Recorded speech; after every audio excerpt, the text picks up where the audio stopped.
Good morning dear students, welcome to professor SP Goyal's IAS classroom. प्यारे बच्चों, आपकी दुआओं से और दवाई से ठीक हो गया। मैं आपके सामने आ गया अगली वीडियो लेके, और रेगुलर चलती रहेंगी। आज मैं आपको एक गोल्डन रूल देना चाहता हूँ, कंसिस्टेंसी। इस आईएएस के एग्जाम में, सिविल सर्विस में कंसिस्टेंसी क्या है। अब बहुत सारे मेरे पास जो ना क्वेश्चन आते हैं कि सर ये हम कितनी देर पढ़ें। कंसिस्टेंसी का मतलब है रोजाना आप मान लिया 8-10 घंटे पढ़ते हैं। ये नहीं है कि अभी इंटेंसिटी बढ़ा दो, किसी दिन 15-16 घंटे हो गए, किसी दिन 2 घंटे हो गए। 15-16 घंटे नहीं पढ़ना। मान लिया आपने जो है लक्ष्मीकांत को 10 बार पढ़ दिया, नोट्स नहीं बनाए, पढ़ते गए पढ़ते गए। उसमें तो आप चाहे जो है 14-15 घंटे रोज पढ़ लो, वो याद ही नहीं होगी, ये तो नोट्स नहीं बनाएंगे। कंसिस्टेंसी है आपकी, चाहे आप 7-8 घंटे पढ़ते हैं, कभी 6 घंटे हो गया, मान लिया किसी दिन 1 घंटा हो गया, कोई बात नहीं, डोंट रिपेंट।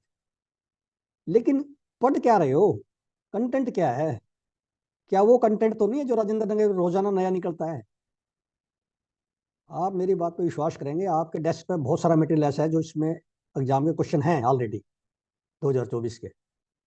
लेकिन हम डर से ऐसा सोचते हैं भी 10-12 लाख बच्चे हैं, वो क्या पढ़ रहे होंगे। आप वो चीजें पढ़ो जो प्रैक्टिकल है, नेशनल इश्यूज हैं, इंटरनेशनल इश्यूज हैं, न्यूज़पेपर में रोजाना डिस्कस होते हैं, पार्लियामेंट में डिस्कस होते हैं, सुप्रीम कोर्ट के केसेज हैं। उसको मद्देनजर रखते हुए आप पढ़ो। तो कंसिस्टेंसी से मेरा मतलब है कि भाई 3-4 घंटे भी रोज पढ़ते हो। जैसे अब बेचारा कोई नौकरी में है, उसको 4-5 घंटे मिलते हैं, वो भी आईएएस बनते हैं। इंटेंसिटी बढ़ाने से कभी ये ना सोचना कि मार्क्स ज्यादा आ जाएंगे, ये गलती कभी ना करना। आप कितना याद कर पाते हैं, कितना रिटेन कर पाते हैं, रिटेंशन क्या है आपकी।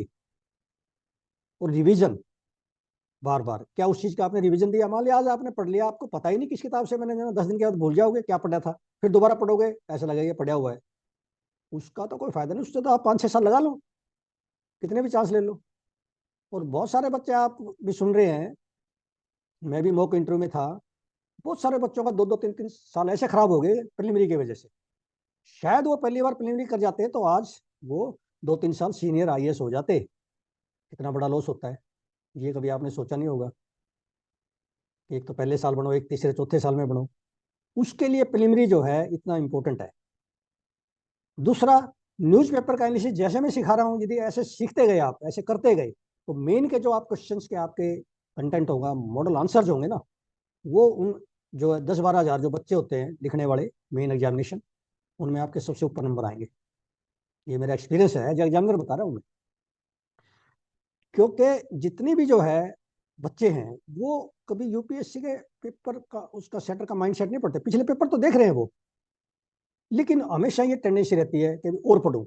पॉलिटिकल साइंस की भी 4-5 ले आए किताब, ज्योग्राफी भी कई किताब ले आए।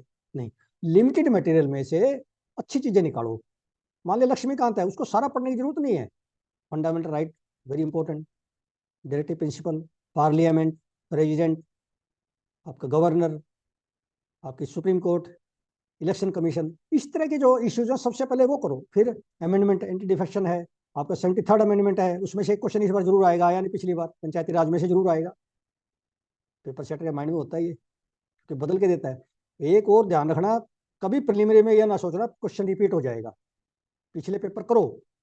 और एक तरीका और बताता हूँ मैं आपको, जो किसी ने नहीं बताया होगा। जैसे यूपीएससी के मान लिया सीडीएस का है, इंजीनियरिंग सर्विसेज का, उसमें जो करंट अफेयर आता है ना जीएस में, वो 4-5 साल का जरूर करो।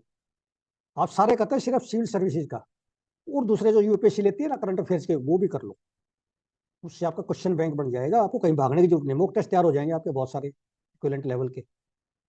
ये बात जल्दी से कोई बताता नहीं। आपने सारे सीडीएस के ले लो, और आपका इंजीनियरिंग सर्विस है, बहुत सारी कंडक्ट करते हैं ये एग्जाम। तो आज हम चलते हैं इंडियन एक्सप्रेस और द हिंदू की न्यूज एनालिसिस और क्वेश्चंस पे। देखिए, हिंदू में सबसे छोटी न्यूज है, मैंने सबसे पहले ले ली इसको। बोत्सवाना अफ्रीकन कंट्री है, वहां पे वर्ल्ड की रिचेस्ट डायमंड माइन है बाई वॉल्यूम। अब मैं सुबह जब देख रहा था, मैंने नेट से इसको सर्च किया तो वो रशिया दिखा रहा था, लेकिन बाई वॉल्यूम जो है वो बोत्सवाना है। और डी बियर कंपनी है, डायमंड जायंट है ग्लोबल का, उसके साथ इन्वेस्टमेंट करेगा वो यहाँ। तो ये ऐसे पूछ लेते हैं डायमंड सबसे ज़्यादा कहाँ पे है, ठीक है ना। अब ये गवर्नमेंट जो है चना दाल बेच रही है, उसका ब्रांड बनाया भारत के नाम से। कई बार आपके आसपास जो क्वेश्चन होते हैं प्रीलिमिनरी में वो पूछे जाते हैं, कोई स्टेटमेंट दे देते हैं बीच में निकाल के, टू चेक योर अलर्टनेस। अब ये वर्ल्ड की जो लार्जेस्ट है ये green energy plant from solar energy, ये कहाँ पे एस्टेब्लिश हो रहा है ये आपको पता नहीं, क्योंकि वर्ल्ड का लार्जेस्ट है सोलर एनर्जी से ये। गुजरात के रन ऑफ कच्छ में कौन कर रहा है? अडानी ग्रुप। कितना इंपॉर्टेंट है प्रीलिमिनरी के लिए। अब ये आपका जो है बहुत ही इंपॉर्टेंट है कि इजरायली दृष्टि 10 star line medium altitude long endurance UAE, ये मैन्युफैक्चर होने लगे हैदराबाद में, अडानी करने लगे इसको। बेसिकली ये इजरायली है दृष्टि 10, और इसका मेल के नाम से इसको जाना जाता है, mail UAE, manufactured by Adani defence and aerospace. It is for navy, ध्यान रखना आप, इंडियन नेवी के लिए ये। तो इस तरह से पूछ लेते हैं ये कहाँ पे जो ना बनाया जा रहा है, ये हैदराबाद में Adani defence and aerospace. Then who is president of Palestine national authority in the West Bank city of Ramallah? Ramallah इनकी डी फैक्टो कैपिटल है पैलेस्टाइन की नेशनल अथॉरिटी की। ये प्रेसिडेंट बार बार न्यूज़पेपर में आता है, तो इंपॉर्टेंट है। पहले यासर अराफात ने पीएलओ बनाई थी, उसके बाद इसका नाम चेंज हो गया, पैलेस्टीन नेशनल अथॉरिटी होगी। अब इसका प्रेसिडेंट है महमूद अब्बास। ये हर साल होती है वाइब्रेंट गुजरात ग्लोबल समिट 2024। इससे ये क्यों करते हैं हम? क्योंकि इन्वेस्टमेंट को इनवाइट करते हैं, बाहर से विदेशी इन्वेस्टमेंट आती है। तो इसका थीम पूछ लेते हैं कई बार। इसका थीम क्या है? Theme is gateway to the future. अब ये रोजाना न्यूज़पेपर में आ रही है, इसका मतलब आपके प्रीलिमिनरी में आएगा यह question. World's first system that imposes carbon emission tariff on iron steel aluminium cement and such other items imported into 27 nation bloc of European Union. उसका नाम क्या है सिस्टम का? That is carbon border adjustment mechanism. ये मैंने कल भी करवाया था आपको, बहुत इंपॉर्टेंट है। अब ये मेन के लिए क्वेश्चन निकाला मैंने, और प्रीलिमिनरी के लिए भी इसमें है। प्रीलिमिनरी के लिए तो इसमें अभी फुशिडी गारू फालू, इनकी कोई जगह है, प्रोजेक्ट है, ये लॉन्च कर रहे हैं हाउसिंग की, सोशल हाउसिंग की, वो चाइना के साथ कर रहे हैं। इंपॉर्टेंट ये है हमारे लिए। अब ये क्वेश्चन में मैंने डाल दिया है, ये पूछ लेते हैं कई बार इंटरनेशनल लोकेशन, क्योंकि इंडिया इसके लिए कंसर्न है। इसका आपने जो है ये लोकेशन याद रखनी है, इसका क्वेश्चन हम बाद में लेंगे। अब ये कई बार स्टॉक एक्सचेंजेज और स्टॉक एक्सचेंजेज जो इंडिसेज हैं उसका आपको अभी तक आया नहीं है मेरे ख्याल, ये क्वेश्चन प्रीलिमिनरी में आएगा। भाई जैसे निक्की है जापान का है, नस्डाक है यूएसए का, डाउ जोन है यूएसए का, इस तरह के मैंने क्वेश्चन इसमें से निकाल दिए। नस्डाक है। अब हमारे जो स्टॉक्स हैं जैसे इन्फोसिस है, टीसीएस है, विप्रो, ये कहाँ पे जो है लिस्टेड है, कौन से एक्सचेंज में, ये आपने सर्च करना है। तो नस्डाक जो है ये यूएस का है, ये टेक्नोलॉजी स्टॉक्स के लिए है पर्टिकुलरली। और डाउ जोन है वो जनरल स्टॉक्स के लिए है, ठीक है ना। ये डाउ जोन जो है वो इंडेक्स है, नस्डाक जो है वो स्टॉक एक्सचेंज है, ये ध्यान रखना है आपने। S&P 500 इंडेक्स है, ये यूएसए का है। निक्की है वो जापान का है, ठीक है, ये याद रखना आपने।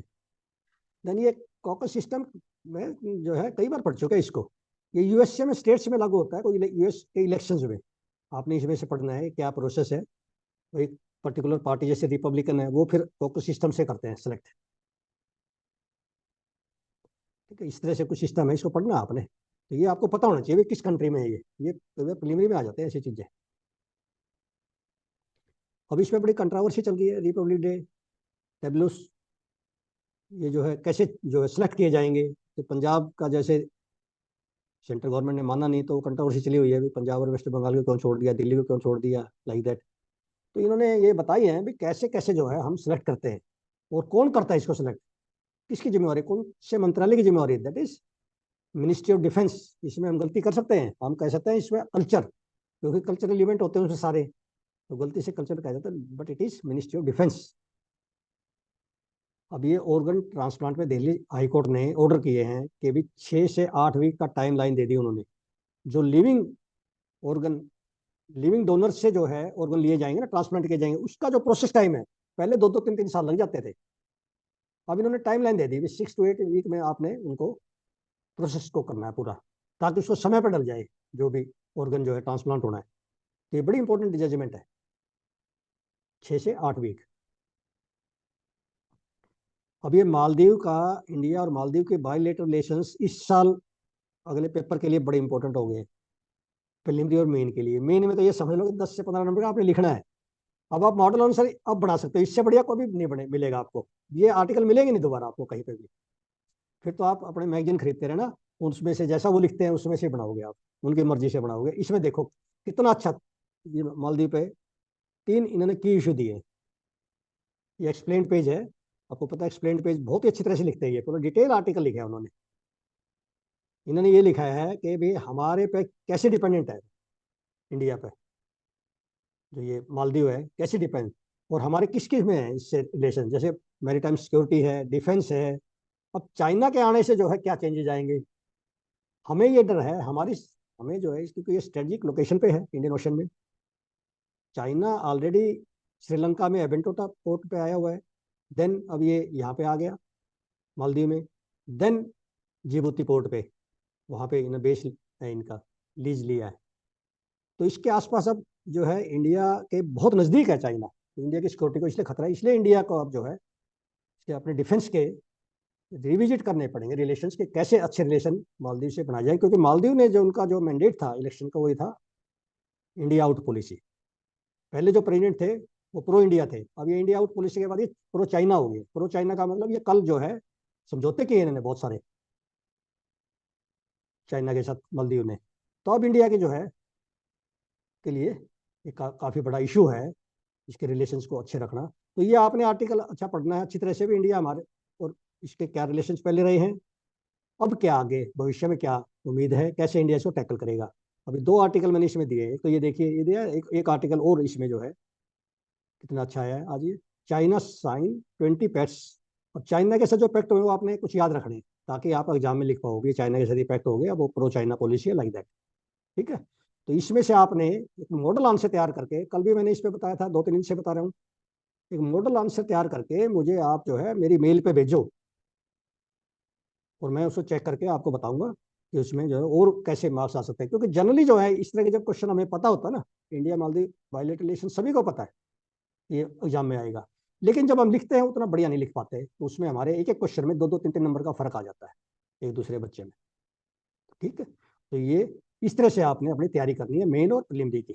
फिर ये विद्यार्थियों, आज एक आपको असाइनमेंट देता हूँ मैं, जितनी जो है आप मटेरियल देखते हैं, मंथली मैगजीन है या यूट्यूब पे जितनी भी बड़ी बड़ी जो है फेमस सो कॉल्ड जो फेमस इंस्टीट्यूट्स हैं, उनको कंपेयर करके देखना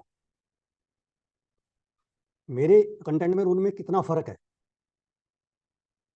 और आपके कमेंट से भी मुझे पता चल रहा है। लेकिन फिर भी जो है जितने व्यूवर्स हैं उसमें 50% भी सब्सक्राइब नहीं कर रहे, तो मैं मानता हूँ कि आप भूल जाते हैं, लेकिन आपकी लाइकिंग है। लाइकिंग का तो ये पता चल जाता है कि आप वीडियो आते ही जो देखना शुरू कर देते हैं, आपके कमेंट शुरू हो जाते हैं। आप कमेंट के थ्रू इंटरेक्ट कीजिए, जो मैं इसमें इवेंट नहीं दे पाया वो आप डालिए, जैसे कल भी डाला है 1-2 स्टूडेंट्स ने, जो मैं नहीं ले पाता इन 2-3 घंटे में, वो स्टूडेंट्स ले लेते हैं कई बार, क्योंकि आप पार्टनर हैं, हम इस मिशन में पार्टनर हैं। जितना आप डालोगे जितना मैं डालूंगा तो हम कंप्लीट कर लेंगे, फिर हमें किसी कोचिंग इंस्टीट्यूट की जरूरत ही नहीं है। वो हमारे से बढ़िया कैसे करेंगे, आपके साथ इतना एक्सपीरियंस प्रोफेसर है, आप खुद इंटेलिजेंट हैं, इतना बड़ा एग्जाम दे रहे हैं, तो क्यों दूसरों पर डिपेंड करें हम। तो मेरा पुनः आपसे अनुरोध है, इसे लाइक कीजिए और अपने मित्र प्यारे सभी विद्यार्थियों में इसका लिंक भेजिए, शेयर कीजिए और सब्सक्राइब कीजिए। Thank you very much.